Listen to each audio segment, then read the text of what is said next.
మాత్రే నమః. ఉపనిషత్ దర్శిని 107 చాందోగ్యోపనిషత్తు తర్వాయ భాగం.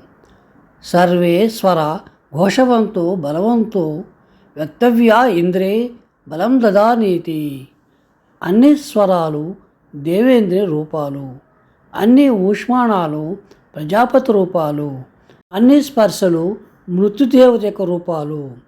సర్వ స్వరాలను ఘోషించేందుకు శక్తికి కారణమైన ఇంద్రునికి అనగా శుక్లం నేను బలాన్ని అందిస్తున్నాను.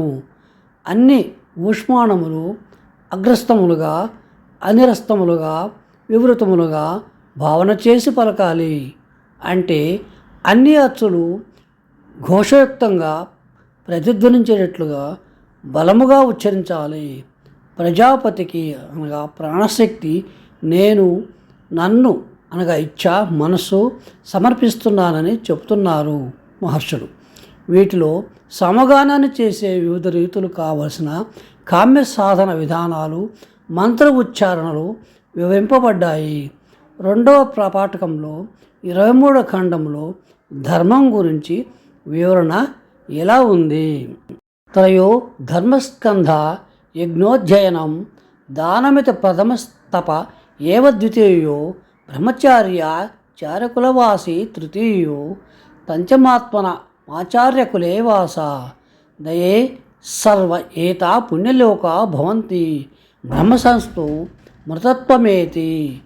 ధర్మములు 3 రూపములుగా ఉన్నది. మొదటిది ధర్మము యజ్ఞము అనగా కామ్యాదులు, అధ్యయనము అనగా గ్రంథాలు, దానంతో కూడినది మొదటిది. ఇవి ముందుగా చేయవలసినవి. 2వ ధర్మము తపస్సు అనగా జ్ఞానం కోసం పరితపించేది. మరియు బ్రహ్మచర్య వ్రతము ఆచార్యుల నుంచి విద్యను పొంది బ్రహ్మనిష్ఠను అభ్యసిస్తూ గురు సన్నిధిలో ఉండటం 3వ ధర్మం. అంటే గురుకుల వాసం గురు శుశ్రూష ఆచరించవలసినవి. ఈ 3 ధర్మాలను ఆచరించే వాళ్ళు పుణ్యలోకాలను సత్వరం పొందుతారు. జ్ఞానిగా బ్రహ్మనిష్ఠలో ఉండేవాడు అమృతత్వాన్ని అనగా మోక్షాన్ని పొందుతాడు. ప్రజాపతి కూడా ఓంకార జ్ఞానానికై తప్పించిన వేళ ముందుగా రుక్కు యజస్సు సామాలతో మొదలై భూ భువ సువహ అనే అక్షరముల జ్ఞానాన్ని పొంది వాటి యొక్క ఐక్యత నుండి సారవంతమైన ఓంకార జ్ఞానాన్ని పొందగలిగాడు. రంగు లేదా వర్ణము యొక్క జీవకణాలు వర్ణము నంతటా వ్యాపించి చెందినట్లు అక్షరములన్నిటిలోనూ ఓంకారము వ్యాపించి ఉంది.